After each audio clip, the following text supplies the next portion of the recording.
예, 이 코로나 시국에 또 지난 한 주 동안 또 한파까지도 우리 한반도 이 땅에 닥치는 바람에 많이 또 추웠던 또 한 주간인데 그 모든 어려움 속에서도 오늘 하나님의 은혜와 얼굴을 구하고자 또 하나님을 예배하고자 이 자리에 함께 하신 여러분들 주의 이름으로 축복하고 환영합니다.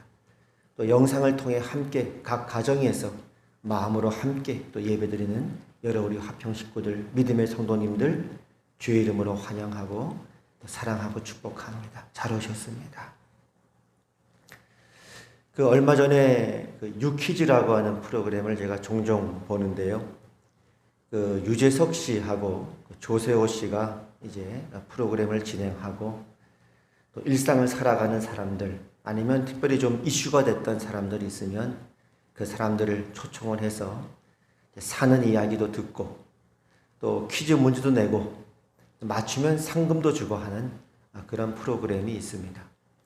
사람 사는 이야기를 들으니까 좋더라고요. 일반적으로는 이제 만나기 힘들기도 하고 또 서로 모르는 사이니까 그 사람에 대해서 모를 수 있는데 그런 프로를 통해서 사람들 사는 이야기 들으니까 참 많은 또 유익이 되는 프로그램이어서 자주 보는데 그 중에 이제 지난주에는 어떤 할머니 한 분이 나오셨어요. 그 할머니 사시는 인생을 들어보니까 이 할머니가 이제 가장 어릴 때 기억에 남아있는 게 뭐냐면 고아였답니다. 그러니까 배가 고파서 울었던 기억이 있는 거예요. 부모님이 안 계시니까. 그래서 막 엉엉 울다가 지금 생각하니까 쑥인데 산에서 막 울다가 보니까 쑥이 있어서 어린 마음에 그거 막 뜯어가지고 냇가에 가서 그거 씻어가지고 먹었던 기억이 있답니다. 이제 그걸 먹고는 이제 너무 또 배고프니까 이러고 있다가 산 쪽을 이렇게 보니까 집이 한 채가 있더랍니다. 그래서 이제 그 집이 뭔지 모르고 무작정 이제 올라간 거죠. 올라갔더니 절이었어요. 그래서 이제 스님을 만나서 밥 한 공기만 주세요. 그랬더니 이제 스님이 밥하고 김치하고 나물하고 주셔서 한 그릇 먹고는 그저 먹을 거 하고 잠잘 것만 제공해 주시면 제가 여기서 일하겠습니다. 그 어린 아이가 그러니까 이제 그때부터 그 할머니의 절에서의 생활이 시작이 되었습니다. 그 할머니 얼마나 고생을 했던지 나중에 보니까 손이 다 그냥 다 휘어졌고 구부러졌어요. 그럴 정도로 고생을 많이 했는데 절에서의 생활이 시작됐으니까 오랜 세월 이제 절에서 생활하시는데 새벽 3시에 이제 하루 일과가 시작이 됩니다. 새벽 3시부터 시작을 해가지고 밤 12시에 주무셨대요. 12시 넘어서. 그래서 스님들 식사도 차려드리고 그리고 절에 방문하는 분들이 있으면 또 그 사람들도 식사도 차려주고 또 이제 절이다 보니까 밭이 있지 않습니까? 밭 일도 하고 밭도 가꾸고 이러다 보니까 너무 일을 많이 해가지고 말이죠. 새벽 3시부터 12시까지 잠을 자는 게 소원이었답니다. 그렇게 사는 인생을 하다가 이제 절을 이곳저곳을 이렇게 전전하다가 이제 나이가 드니까 스님 이제 좀 저를 놓아주세요. 이제 좀 날개를 피고 싶다. 그래 이제 지금은 절에서 나와서 생활하시는 그런 할머니신데 그분이 이제 뒤늦게나마 이제 한글을 배워가지고 한글을 익히고 그 배운 한글로 책을 쓰셨답니다. 그래서 이제 그 이슈가 돼가지고 그 프로그램에 나왔던 그런 어떤 한 할머니의 사는 이야기였습니다. 근데 그 대화 중에 그 할머니께서 이런 얘기를 하시는 거예요. 나도 내 마음을 어떤 때는 잘 몰라요. 몰라서 속아 넘어갈 때가 많아요. 나도 내 마음을 잘 몰라요. 속아 넘어갈 때가 많아요. 어쨌거나 그 할머니의 인생을 보면 어릴 때부터 절에서 생활하셨잖아요. 어떤 특별한 날에 절에서 왔다 갔다 하는 그런 불자라 그러죠. 그런 정도가 아니라 아예 절에서 생활하신 분이잖아요. 그리고 자의반 타의반 어찌되었건 새벽 3시부터 일어나서 스님들과 함께 생활을 시작했고 막 그 오랜 세월 동안 수련을 했던 분이 아닙니까? 마음과 몸을 수련했던 그런 분 아니에요. 그랬던 분임에도 불구하고 그분이 그렇게 얘기를 하는 거예요. 나도 내 마음을 어떤지 잘 몰라요. 몰라서 속아 넘어갈 때가 많아요. 그것이 아마 모든 사람들이 공감하는 게 아닐까요? 나도 잘 몰라요. 어떨 때는 나도 내 마음에 속아 넘어갈 때가 많습니다. 그렇죠? 사람이 자기 마음 먹은 대로 되지 않는다. 의지대로 되지 않는다. 그렇잖아요. 아니 누가 됐건 간에 새벽 3시부터 일어나서 그렇게 평생을 절에서 생활했고 어쨌거나 수양을 하셨던 그분이 그렇게 말한다면 누군들 그렇지 않습니다. 그리고 뭐 의지대로 된다고 되지도 않고 또 우리가 가지고 있는 의지마저도 죄로 인해 오염된 부분이 있기 때문에 내가 옳다고 생각했던 것도 때로는 하나님의 영광을 가질 때가 있고 그것이 우리가 살아가는 현실 아닙니다. 기독교 신앙에서 가장 큰 특징 중에 하나가 무엇이냐? 은혜입니다. 은혜. 은혜라고 하는 것은 내가 스스로 만들어내는 것이 아니라 혹은 나한테 어떤 자격이나 조건이 있어서 주어지는 것이 아니라 은혜라고 하는 말 자체가 누군가로부터 주어지는 선물 아닙니다. 절대 타자라고 그런 표현이 있습니다. 절대 타자. 내가 아닌 외부로부터 들어오는 어떤 그냥 무조건적인 어떤 선물. 그걸 우리가 은혜라고 하잖아요. 기독교 신앙에 있어서 은혜라고 하는 건 하나님으로부터 우리에게 주어지는 선물을 말할 때 은혜라고 그렇게 표현을 합니다. 우리가 예수를 믿는 것도 그렇죠. 우리가 어떻게 교회를 나오게 됐죠? 예수 믿고 구원 받으세요. 그 복음을 듣고 온 사람들이잖아요. 믿는 것도 믿고 싶다고 믿는 건 아니잖아요. 그러니까 내 마음대로 됩니까? 믿자 하고 믿어집니까? 믿어져야 믿죠. 성경에 보면 믿음도 하나님의 선물이라는 표현이 있지 않습니까? 믿음도 하나님의 선물이라. 그렇게 은혜로 우리는 시작이 되었어요. 그렇게 은혜로 시작된 우리 믿음의 삶 속에 그러면 예수님을 믿고 하나님의 자녀가 되어서 거듭난 이후에도 하나님의 은혜가 필요한가? 그렇다는 것입니다. 그렇다는 것입니다. 오늘 설교 제목이 회개의 은총입니다. 회개의 은혜, 회개의 은총. 회개라는 것은 물론 어떤 특정한 어떤 죄로부터 내가 그 죄로부터 돌이키는 것도 회개이기도 하고 아니면 회개라고 하는 것은 내가 하나님보다 더 의지했던 것 그것들을 내려놓고 하나님만을 의지하는 것 하나님만을 신뢰하는 것 혹은 뭐 하나님보다 더 사랑했던 어떤 것들을 내가 내려놓고 하나님만을 사랑하는 것 이런 모든 것들이 다 회개라고 하는 범주에 들어가지 않습니까? 근데 이런 회개라고 하는 것은 여러분 회개합시다. 아멘. 회개합니다. 한다고 해서 회개 이렇게 되지 않더라 이 말이에요. 왜냐하면 회개라고 하는 것도 우리 인간의 깊은 심층 안에 있는 마음의 문제예요. 중심의 문제이기 때문에 그렇게 간단한 문제가 아니라는 거예요. 나도 내 마음을 어떤 때는 잘 몰라요. 몰라서 속아 넘어갈 때가 많아요. 그렇게 연약한 인간이기에 내 마음도 나를 모를 때가 있기에 회개라고 하는 것도 여러분 회개합시다. 회개한다고 해서 딱 그렇게 간단하게 되어지는 문제가 아니라는 것입니다. 오늘 우리가 본 말씀은 시편 51편 다윗의 회개시 가운데 대표적인 시인데요. 여기서도 다윗이 하나님 앞에 이렇게 간구를 합니다. 51편 10절에 보니까 이렇게 고백을 하죠. 하나님이여 내 속에 정한 마음을 창조하시고 내 안에 정직한 영을 새롭게 하소서. 다윗이 지금 회개합니다. 회개 이렇게 했다기보다는 그는 지금 은혜를 구하고 있는 거예요.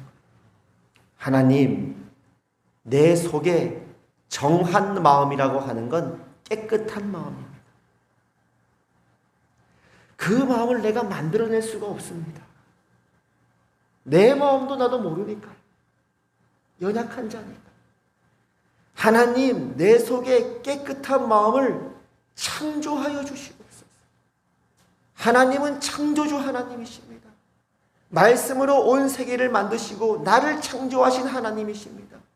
그 하나님께서 깨끗한 마음을 내 속에도 창조해 달라고 하나님의 은혜를 구하는 것.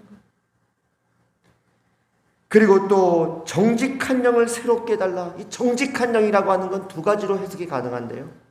정직한 영이라고 하는 것은 말 그대로 옳다, 곧다, 바르다 이런 뜻이 있고, 하나는 변하지 않는 이런 뜻이 있습니다. 한결같은 마음을, 한결같은 영을 내 안에 새롭게 해주세요. 내 마음이 자꾸 바뀝니다. 변합니다. 나도 모르겠습니다.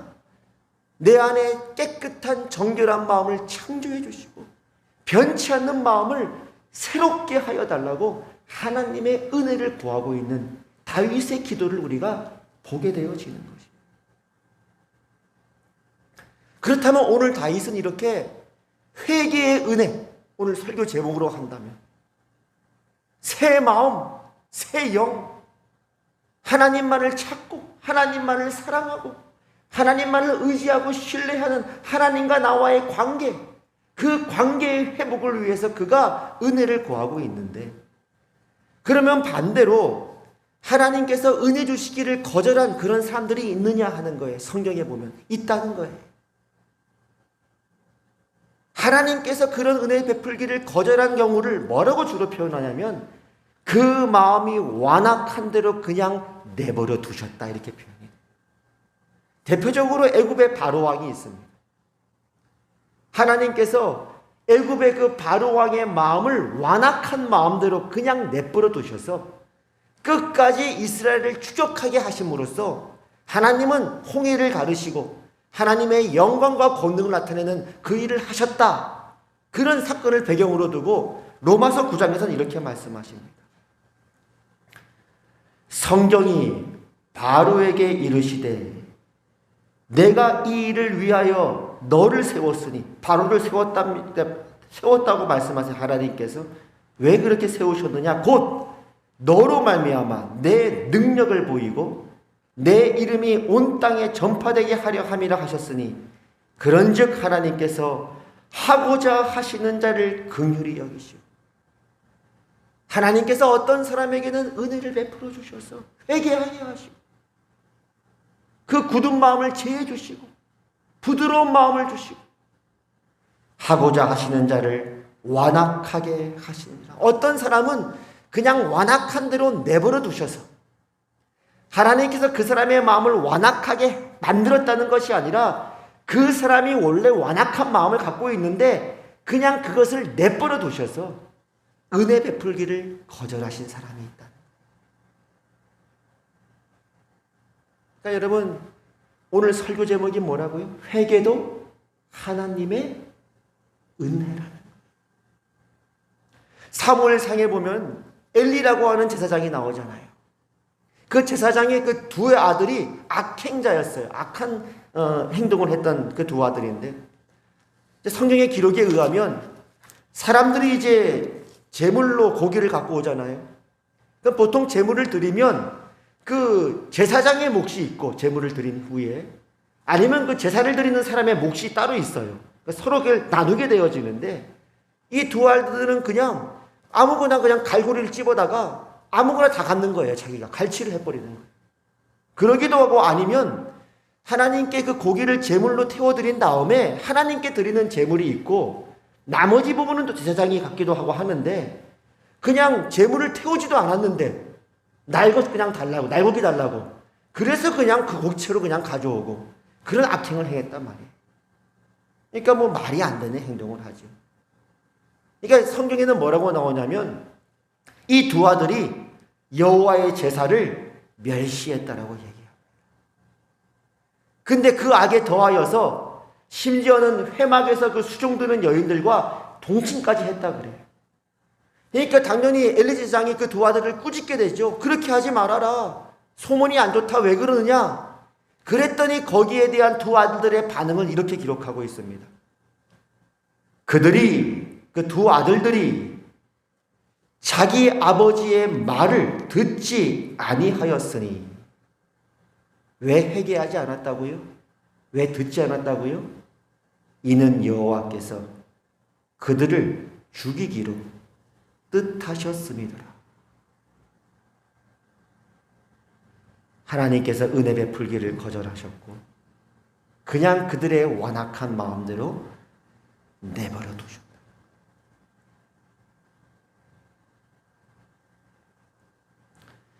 회개도 은혜다. 회개의 은혜를 구하자. 이게 오늘 말씀이에요. 내 마음대로 안 된다.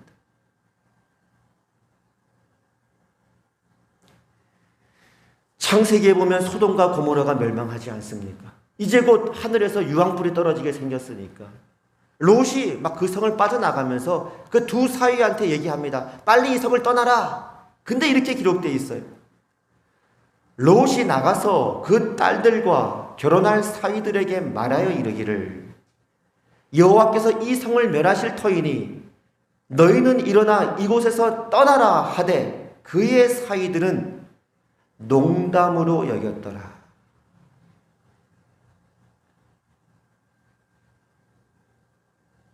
우리가 확인할 수 있는 것은 회개도 마음의 문제요, 우리 중심의 문제이기 때문에 내 마음을 우리가 어떻게 할 수가 없기 때문에 회개조차도 우리는 하나님의 은총을 구해야 된다는 것입니다. 반면 에스겔서 36장에 보면요, 하나님께서 이스라엘 백성들에게 회복의 은혜를 주겠다, 회개의 은혜를 주겠다, 이런 말씀이 있어요. 약속을 하시는데요, 이렇게 기록되어 있습니다. 내가 너희를 여러 나라 가운데에서 인도하여 내고 여러 민족 가운데에서 모아들이고 고국 땅에 들어가서 이스라엘 너희 백성을 바벨론으로부터 또 흩어졌던 여러 나라로부터 다시 모아서 이스라엘 땅으로 내가 들여주겠다, 회복시켜주겠다. 그러면서 이렇게 얘기해요. 맑은 물을 너희에게 뿌려서 너희로 정결하게 하되, 은혜죠. 맑은 물을 하나님께서 뿌리시는 거니까, 우리가 스스로 만들어내는 게 아니니까. 곧 너희 모든 더러운 곳에서와 모든 우상 숭배에서 너희를 정결하게 할 것이며, 하나님이여 내 속에 정결한 마음을 창조하여 주시옵소서. 그 기도에 대한 응답이라고 볼 수 있겠죠. 그뿐 아니에요. 이렇게 은혜를 주세요. 또 새 영을 너희 속에 두고 해요. 은혜. 새 영을 누가 누구에게 어떻게 하신다고요? 하나님께서 우리 속에 두신답니다. 그렇게 약속을 주세요. 새 마음을 너에게 주되, 나도 내 마음을 어떻게 할 수 없어요. 나도 속아 넘어갈 때가 많아요. 근데 하나님의 은혜는 뭐라고요? 새 마음을 하나님께서 내가 너희에게 줄 것이다. 은혜죠. 선물이죠. 또 너희 육신에서 굳은 마음을 제거하고 갑박한 대로 그냥 그 마음을 내버려 두시는 게 아니라 그 마음을 제거해 주실 것이고, 은혜죠. 부드러운 마음을 줄 것이며, 또 내 영을 너희 속에 두어. 놀라운 말씀 아닙니까? 하나님의 영을 누가 어떻게 하겠습니까? 하나님의 영인데 하나님께서 친히 하나님 당신의 영을 우리 속에 두시겠다고 은혜를 약속하시는, 너희로 내 율례를 행하게 하리니 너희가 내 규례를 지켜 행할지라. 하나님이 주신 축복의 그 약속은 회개의 은혜를 내가 너희에게 주겠다고 약속하시는 장면입니다. 그래서 다니엘서에 보면요, 다니엘은 당시에 포로로 잡혀 있었잖아요. 물론 그 이방 나라의 고관으로 있었지만은, 그러나 또 포로 아닙니까? 그러니까 다니엘이 그 이스라엘의 회복을 위해서 기도하면서, 옛날 이제 개역 한글 성경에 보면 이렇게 기도합니다. 회개하면서 은총을 구합니다. 모세의 율법에 기록된 대로 이 모든 재앙이 이미 우리에게 임하였사오나, 우리가 이렇게 바벨론의 포로까지 끌려오게 되었사오나 우리는 이렇게 하지 않았습니다 라고 회개하는 건데, 뭐라고 회개하느냐? 우리는 우리의 죄악을 떠나고 주의 진리를 깨닫도록 우리 하나님 여호와의 은총을 간구치 아니했습니다. 우리는 하나님의 은혜를 구하지 않았습니다. 우리의 죄악을 떠나고 주의 진리를 깨달을 수 있는 하나님의 은혜를 구하지조차 않았습니다. 라고 회개합니다. 그래서 오늘 하나님께서 우리를 향한 아버지의 마음은 뭐냐면 회개의 은혜를 구하라. 회개의 은혜를 구하라. 우리 한번 따라해 볼까요? 우리 영상을 통해 함께 예배드리는 우리 성도님들, 입술로 따라해도 괜찮고 아니면 마음속으로 따라도 괜찮습니다. 회개의 은혜를 주옵소서라고 한번 고백했으면 좋겠습니다. 한번 따라해 봅시다. 주님, 회개의 은혜를 주옵소서. 회개의 은혜를 주옵소서. 그렇다면 하나님께서 우리에게 이렇게 은혜를 베푸실 때에 우리의 삶에 간섭하시고 회개의 은혜를 주시고자 하실 때에 주로 어떤 방법으로 우리의 마음을 변화시키시는가? 세 가지가 있는데요. 첫 번째는 성령의 큰 역사가 있어요. 1907년도에 그 평양에 대붕이 일어난 것처럼 성령께서 특별하고 예외적인 방법이에요. 100년에 한 번 있을까 말까 하는 방법이니까요. 특별하고 예외적인 방법인데 성령께서 교회 위에 다 임하시는 거예요. 사람들이 그 죄를 깨닫고 그냥 새벽까지 뒹굴뒹굴 구르면서 회개하게 되는 그런 역사가 있기도 합니다. 그리고 이스라엘, 두 번째 이스라엘 같은 경우에는 바벨론의 포로의 과정이었죠. 그 바벨론 포로에서 70년의 기간, 그 만만한 시간이 아니죠. 70년의 기한이 지나자마자 지나니까 하나님께서 이제 내가 너희 마음 가운데 굳은 마음을 제하고 부드러운 마음을 줄 것이라고 하나님 약속하시는 장면이 아까 우리가 봤던 에스겔서 36장 말씀이었어요. 그리고 이제 마지막 세 번째로 야곱 같은 경우는요, 야곱이 붙들고 있었던 마지막 그 하나를 하나님께서 내려놓게 하시는 거예요. 야곱의 개인의 인생 속에서 야곱은 그게 뭐였냐면 자녀였습니다. 야곱의 인생 가운데 특별한 어떤 몇몇 결정적인 사건들이 있었죠.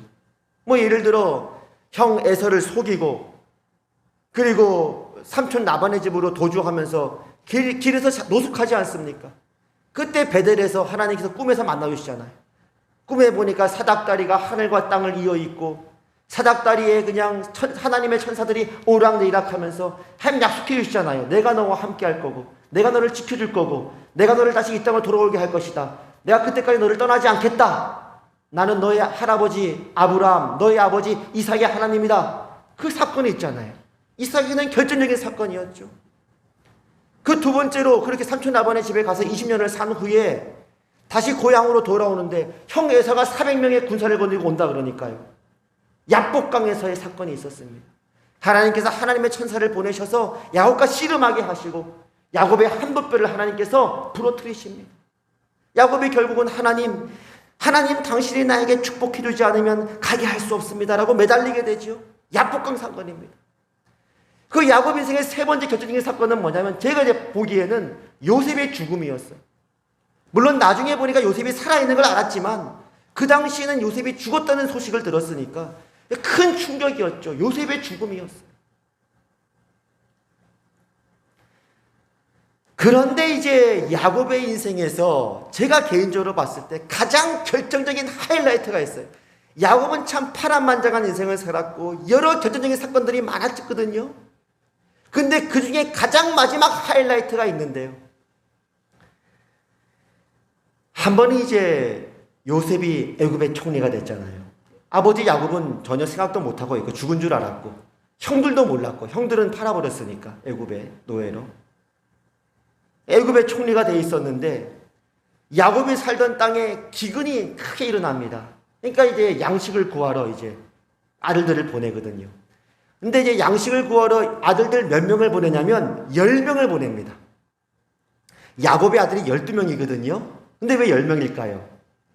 한 명 일단 요셉은 없으니까요. 애굽에 가 있으니까 11명이 남아있는데 왜 10명을 보냈느냐? 그 한 명이 베냐민이에요. 베냐민.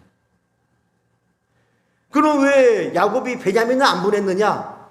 베냐민은 라헬의 아들이었거든요. 야곱이 특별히 사랑했던 아내가 라헬인데 라헬이 첫째 아들 낳은 사람이 요셉이고 요셉은 죽었다고 생각하고 라헬이 둘째를 낳다가 죽어요. 라헬이. 그 요셉의 동생 둘째가 베냐민이에요. 그러니까 베냐민을 향한 그 애착이 있는 거예요. 애지중지가 있는 거예요. 그래서 야곱이 애굽에 양식 구하러 아들들아 가라. 10명의 아들들아 가보라 해놓고 이렇게 얘기해요. 이렇게 기록되어 있습니다. 야곱이 요셉의 아우 베냐민은 그의 형들과 함께 애굽으로 보내지 아니하였으니 양식을 구하러 애굽으로 보내지 아니하였으니 이런 의미죠. 이는 그의 생각에 재난이 그에게 미칠까 두려워함이었더라. 그러니까 야곱이 마지막으로 붙들고 있는 게 누구였어요? 베냐민이었어요. 얘는 안 된다. 얘만큼은 안 된다였어요. 이제 그래서 10명의 형들만 애굽으로 가게 됐잖아요. 요셉이 총리였는데 형들은 전혀 생각도 못하고 있었죠. 요셉은 형들을 알아봤죠. 그래서 형들을 테스트합니다. 야, 보니까 너네 정탐꾼이다. 이 애굽 땅의 정보를 얻기 위해서 너희들이 양식 얻는 척하면서 간첩으로 온 거 아니냐? 그러니까 이제 그 형들이 아닙니다. 우리는 진짜 양식 얻으러 온 것이지 다른 의도가 있는 건 아닙니다. 그래, 그럼 너희가 정탐꾼이 아니라는 증거를 대봐라. 그 결백을 증명해봐라. 너희 막내 아우가 있다면서 그 아우를 데리고 와라 이럽니다. 이제 집에 돌아왔어요. 집에 돌아와서 이제 애굽에서 얻은 양식을 먹었는데 또 다 떨어져 버렸습니다. 아버지, 이제 막내 동생 베냐민을 데리고 애굽으로 가야 합니다. 양식이 다 떨어졌습니다. 야, 너네가 왜 아우 있다는 얘기 왜 했어? 그런 얘기 왜 했어? 아니, 그 총리가 가족에 대해서 물어보니까 그냥 있다고 대답한 것 뿐이지 데리고 오랄 줄 누가 알았겠습니까? 데리고 가야 됩니다. 그러니까 야곱이 깊게 고민을 해요. 어떻게 해야 되나? 어떻게 해야 되나? 그러다가 이제 여기가 야곱 인생의 하이라이트입니다. 내 아우도 데리고 떠나 다시 그 사람에게로 가라. 내 아우 베냐민이지. 아들들아, 너희들의 아우를 데리고 가라. 전능하신 하나님께서 그 사람 애굽의 총리 앞에서 너희에게 은혜를 베푸사 그 사람으로 너희 다른 형제와 베냐민을 돌려보내게 하시기를 원하노라.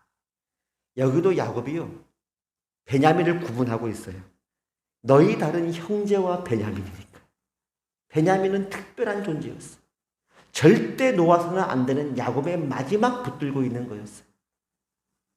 근데 그가 이렇게 얘기합니다. 한번 따라해 볼까요? 내가 자식을 잃게 되면 이르리로다. 얼마나 그 피눈물 나는 고백입니까?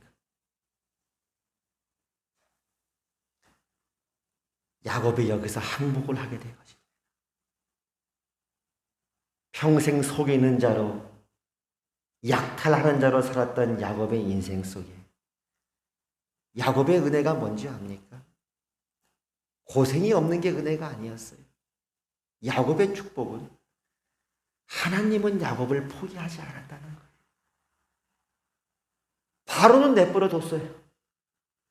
사무엘의 아들들은 그냥 내버려 뒀어요.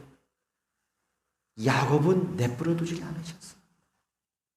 베델에서 만나주셨고, 야복강에서 환도뼈를 부러뜨리셨고, 요셉의 죽음을 듣게 하셨고, 마지막에는 마지막으로 그가 붙들고 있었던 그 하나, 베냐민을 놓게 하심으로써 야곱이 하나님 앞에 완전히 항복하게 만드십니다. 오늘 말씀을 정리하겠습니다. 기독교 신앙의 가장 큰 특징 중에 하나는 은혜입니다. 예수님 믿은 것도 우리는 은혜인데 예수님 믿은 이후에도 우리는 은혜가 작동되는 삶을 살고 있는 겁니다. 오늘 설교 제목이 그 중에 하나가 회개의 은혜니까. 우리가 보통 말하는 회개합시다. 이제 하나님을 의지합시다. 하나님께 돌아갑시다. 그런다고 해서 돌아가자, 아멘. 간단한 문제가 아니라는 거예요. 왜냐하면 그 회개라고 하는 건 마음의 문제예요. 우리 중심의 문제이기 때문에 그렇게 쉬운 문제가 아니라는 거예요. 우리도 우리의 마음을 모를 때가 많으니까요. 우리는 연약한 자니까요.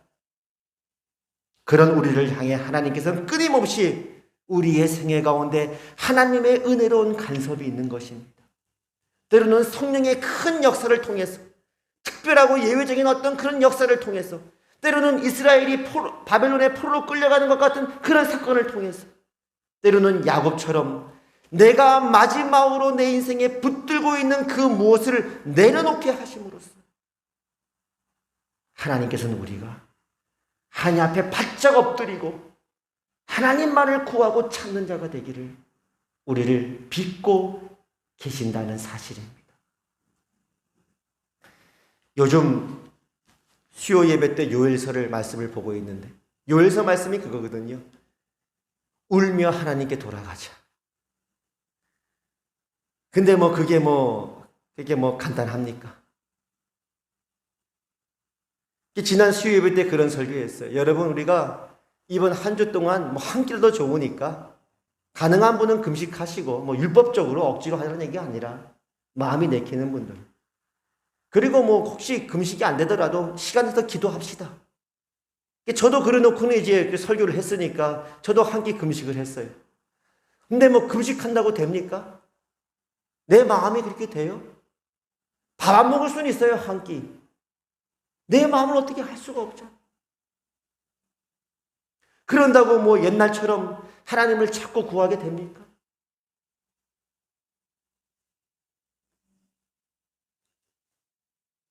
오늘 우리 모두는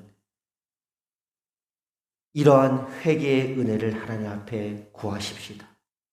하나님, 우리의 죄악을 떠나고 주의 진리를 깨닫도록 하나님의 은혜를 구합니다. 그리고 혹시 최근에 여러분의 인생에 어떤 사건이 있습니까? 그 기회를 붙잡으시기를 바랍니다. 오늘 야곱의 고백이 뭐예요? 내가 자식을 잃게 되면 이르리로다. 자식뿐입니까? 여러분이 붙들고 있는 그 무엇이 있지 않습니까? 건강일 수 있고, 사업일 수 있고, 마지막 남은 내 자존심일 수 있고, 가족일 수 있고, 그 무엇일 수 있습니다. 뭐든지 넣을 수 있겠죠. 한번 따라해 볼까요? 내가 자식을 할 때 그 자식 대신 여러분이 붙들고 수 있는, 마지막으로 붙들고 있는 그것을 마음속으로 고백합시다. 내가 자식을 잃게 되면 이르리로다. 한번 따라해 봅시다. 내가 자식을 잃게 되면 이르리로다.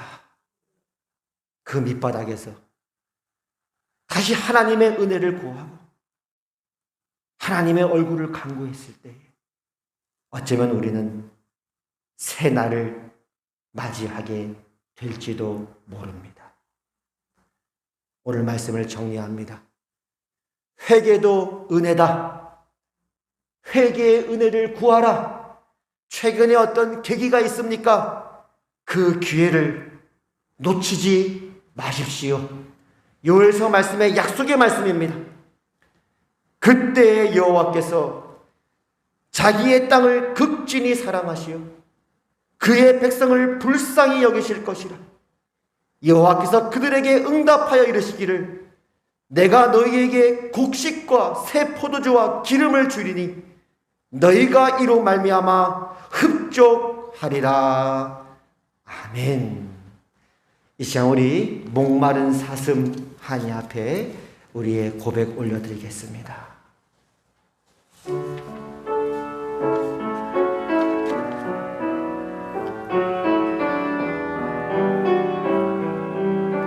목마른 사슴, 목마른 마른 사슴 시내 물을 찾아 헤매이듯이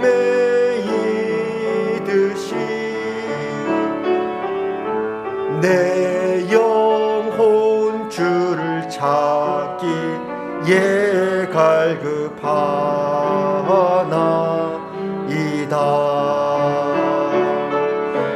주님만이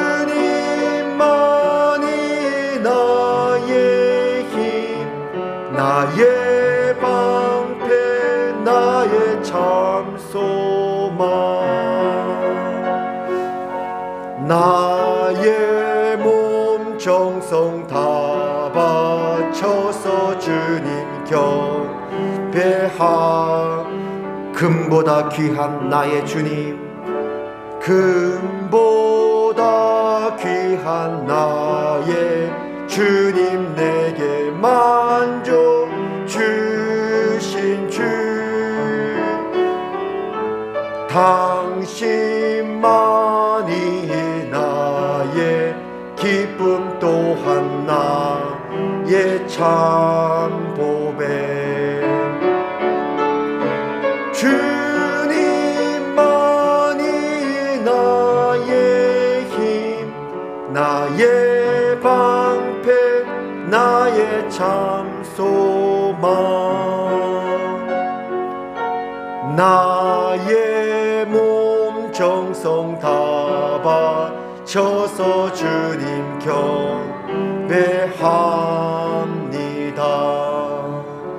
이제 우리 다 같이 기도할 때 하나님보다 더 의지했던 것 내려놓겠습니다. 하나님보다 더 사랑했던 것 내려놓겠습니다. 하나님 외에 다른 것으로 내 삶의 만족을 누리려고 했던 것, 위로를 받으려고 했던 것, 이 시간 우리의 연약함을, 우리의 죄를 고백합니다. 하나님만을 바라보게 하여 주시옵소서. 회개의 은혜를 더하여 주시옵소서. 우리 한 목소리로 기도합니다.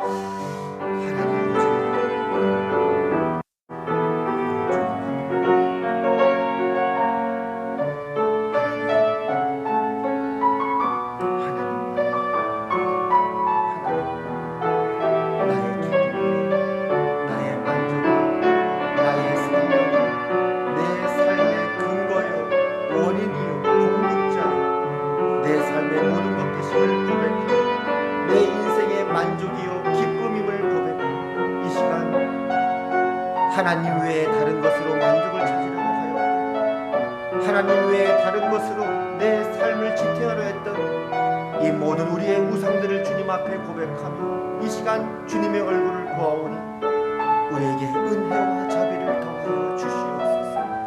우리 마음에 굳은 마음을 제하여 주시고 새 마음과 부드러운 마음을 주셔서 날마다 주님의 얼굴을 보아하며 주님과 가까이 하며 친근히 하며 사랑하며 동행하며 순종하는 복된 생애 되게 하여 주시옵소서. 감사드립니다. 할렐루야. 감사드리며 예수님 이름으로 기도합니다. 아멘. 이 시간 아픈 데 손 얹으시고 치유기도 하겠습니다.